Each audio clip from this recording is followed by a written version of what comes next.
दोस्तों नमस्कार। कानूनी बात बताने वाले मेरे ये YouTube चैनल में आपका स्वागत है। और आज हम जिस विषय पे आपसे बात करने जा रहे हैं वो अलग सा और हट सा विषय ये है। ये एक इंटरनेशनल टॉपिक है, मानो तो इंटरनेशनल टॉपिक है। और वो क्या है तो वीटो पावर। अब वीटो पावर क्या है? वीटो बोलो तो नकारात्मक अधिकार है। और ये वीटो पावर की चर्चा क्यों हो रही है? अब हाल ही में रशिया ने यूक्रेन पे जो युद्ध यानी हमला किया है, और यह हमला होने के बाद संयुक्त राष्ट्र में उसके विरोध में जब मसला आ गया तब रशिया ने जाके अपना वीटो का पावर यूज किया। यानी क्या हो गया, जो मसला सामने रख दिया था कि भाई इनके विरोध में हम ऐसे करेंगे वैसे करेंगे, वो खत्म, स्टोरी खत्म हो गई क्योंकि वीटो पावर यूज किया। तो इसके जरिए भाई ये वीटो पावर क्या है, ये बहुत लोगों के मन में जो प्रश्न रहता है उसके बारे में आज हम बात करने जा रहे हैं। तो पहली बात, किसी भी मूल प्रस्ताव को वीटो करना यानी ना कहने का अधिकार होता है। यह भी ध्यान देने योग्य है कि किसी भी सदस्य ने ये मत का इस्तेमाल किया तो प्रस्ताव स्वीकार किया जाता नहीं है। यानी ये वीटो पावर जिस राष्ट्र के हाथ में उन्होंने अगर यूज किया तो भाई तो प्रस्ताव पारित ही नहीं होता है। तो कितने बार ये वीटो का पावर इस्तेमाल किया गया है ये हम पहले जानेंगे। पहली बात यह कि संयुक्त राष्ट्र सुरक्षा परिषद जो रहती है, ये सुरक्षा परिषद में स्थायी सदस्य 5 है जिनके पास वीटो पावर है, और बाकी भी सदस्य अस्थायी सदस्य 10 है। ये 15 सदस्य मिलके संयुक्त राष्ट्र सुरक्षा परिषद होती है। मानो जैसे कोई भी अपने इधर संस्था होती है, संस्था में बहुत सारे सदस्य होते हैं, तो भाई हर चीज के लिए हर सदस्य को तो पूछा नहीं जाता है, तो कमेटी फॉर्म की जाती है। तो जैसे ये कमेटी है, हम ये कमेटी में 5 सदस्य कैसे परमानेंट नेचर के, भाई उनका इलेक्शन ही है, और 10 जो बाकी अस्थायी सदस्य उनका इलेक्शन होता है, हर 2 साल के लिए उनकी टर्म रहती है। भारत सबसे ज्यादा यानी 8 बार ये अस्थायी सदस्य के रूप में जीत गया है। अभी हाल ही रशिया के विरोध में जब प्रस्ताव रखा दिया था तो भारत ने उसमें भाग नहीं लिया, सहभाग नहीं लिया। यानी फेवर में भी नहीं और अगेंस्ट में भी नहीं। ये क्यों हम बात करेंगे। पहली बात, फरवरी 2022 तक अगर देखा जाए तो सबसे ज्यादा इस्तेमाल करने वाला वीटो पावर का सबसे ज्यादा इस्तेमाल करने वाला देश कौन है तो रशिया है। रूस ने वीटो पावर 118 बार का इस्तेमाल किया। अभी तो हाल ही में जो यूज किया वो 119 इतने बार यूज किया है उन्होंने वीटो पावर। अमेरिका ने अपना पहला वीटो 1970 में इस्तेमाल किया था, और आज तक उन्होंने 82 बार वीटो पावर का इस्तेमाल किया है। ब्रिटेन ने भी पहली बार 1956 में जब स्वेज कनाल का जब मसला आया था तब उसने अपना वीटो पावर का इस्तेमाल किया, और अब तक उन्होंने 31 बार वीटो का पावर यूज किया है। फ्रांस ने पहली बार 1956 में यूज किया था, अब तक उसने 17 बार किया है, और चीन ने भी 18 बार वीटो पावर इस्तेमाल किया। यानी हर ये जो P5 सदस्य है इन्होंने हर किसी मसले पे अपना वीटो पावर का यूज करना भूला नहीं।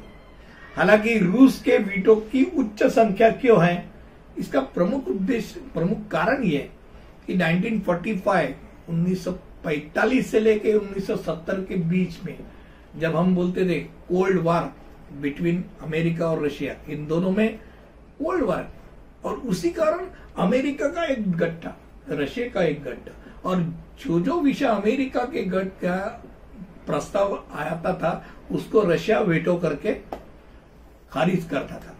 और इसी कारण सबसे अधिक बार उन्होंने ये इस्तेमाल किया। यूएस ने इसराइल के खिलाफ जब जब कभी भी प्रस्ताव आया है तो यूएस ने इसराइल का हमेशा उसका सपोर्ट में वीटो पावर यूज किया। वैसे जब जब भारत के विरुद्ध में किसी ने भी प्रस्ताव रखा तो रशिया एक ही ऐसा देश है हर बार भारत के पक्ष में वीटो का वापर किया है। कभी कश्मीर का मसला हो, कुछ भी मसला हो, रूस अपने तरफ से खड़ा हुआ है। और इसीलिए यूक्रेन पे जब युद्ध हुआ है तब भारत ने संयुक्त राष्ट्र सुरक्षा परिषद में प्रस्ताव के पक्ष में कुछ भी नहीं कहा, भाग ही नहीं लिया। हालांकि उनको ये युद्ध होना नहीं चाहिए ये भी वो मानते, पर उन्होंने रशिया के अगेंस्ट में अपना मत नहीं डाला है। ये बहुत अहम बात है। अब ये बहुत जानकारी लेना बहुत अच्छी बात होगी कि भारत भाई वीटो पावर क्यों नहीं हो सकता है। भारत तो सबसे ज्यादा दावेदार है। भारत ये कहता है कि भाई सबसे बड़ा लोकतंत्र हम है। डेमोक्रेसी आप बोलते हैं, पर P5 में भी सबसे ज्यादा डेमोक्रेसी किसके पास है, उससे भी ज्यादा हमारे पास है। और बाकी के तो मैक्सिमम सब लोग बोलने के लिए डेमोक्रेटिक है।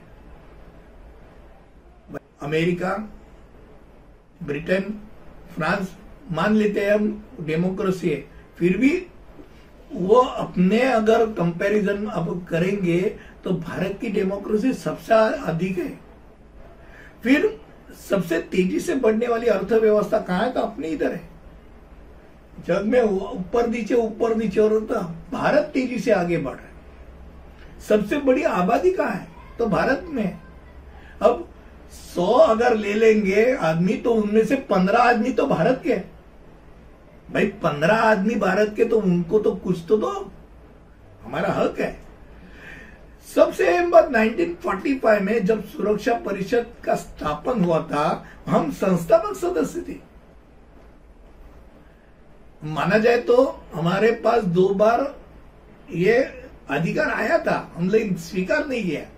वीटो पावर बनने का हमको अधिकार आया था, इसलिए बहुत सारे लोग नेहरू को गालियां देते। उसका कारण अलग है, क्यों नहीं किया था, पर जो है वो है।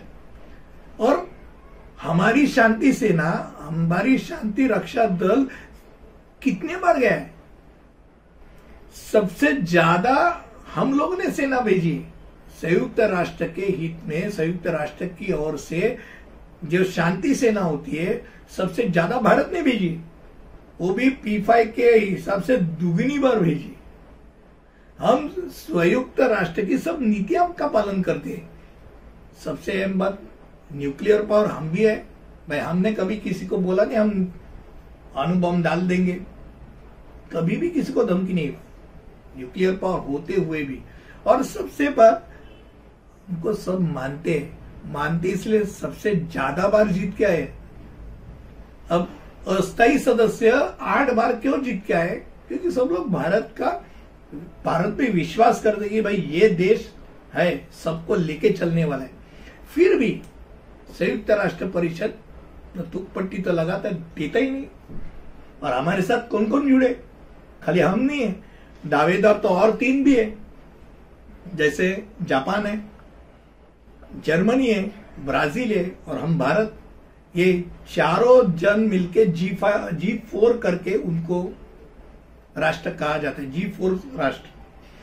अब हमको भी विरोध करने वाले, जैसे हमको है वैसे इन तीनों बाकी 3 देश है उनको भी विरोध करने वाले हैं। जैसे हमको पाकिस्तान विरोध करते हैं, जापान को कोरिया, दक्षिण कोरिया वो विरोध करते हैं, ब्राजील को अर्जेंटीना करते हैं, जर्मनी को इटली करते हैं। अब ये विरोध करने वाले भी है, कुछ अहम बात नहीं है, पर विरोध करने वाले तो है ही। फिर भी ये 5 सदस्य के साथ 6ठा सदस्य होने का देखा जाए तो अधिकार भारत को 100% है। और ये आज के दौर में तो ज्यादा सबको लगता क्यों है, क्योंकि आज देखा जाए तो पूरे जग में देखा जाए तो आज हमारे पास ऐसा नेता है कि जिसको सब लोग मान रहे हैं। तो हमारे पास तो आ रहे, तो आने के बाद अगर हम चाहे तो इसके लिए सबसे ज्यादा दावेदारी कर सकते हैं और मुझे उम्मीद है कि हम जल्दी वीटो पावर बन सकेंगे। आज वीटो पावर यानी नकारात्मक अधिकार क्या होता है और सुरक्षा परिषद में नकारात्मक अधिकार अगर यूज किया तो क्या होता है ये हम जान रहे थे। एक जाते जाते एक बताता हूं, सुरक्षा परिषद 15 सदस्यों का होता है। 15 में से एक सदस्य वीटो पावर वाले एक सदस्य ने अगर बोला ना, तो 14 जन ने अगर बोला हां, फिर भी वो प्रस्ताव स्वीकारा नहीं जाता। ये वीटो पावर का अहम महत्व है और मुझे लगता है ये वीटो पावर समझने के लिए आज मैंने ये जो वीडियो बनाया है वो आपको अच्छा लगा रहेगा तो जरूर इसे लाइक शेयर और सब्सक्राइब करने के लिए मत भूलिए। और ऐसे ही कुछ नए और रंजक वीडियो आपके सामने लाता रहूंगा। अगले वीडियो तक हम यही रुकेंगे, तब तक के लिए अलविदा, धन्यवाद, जय हिंद।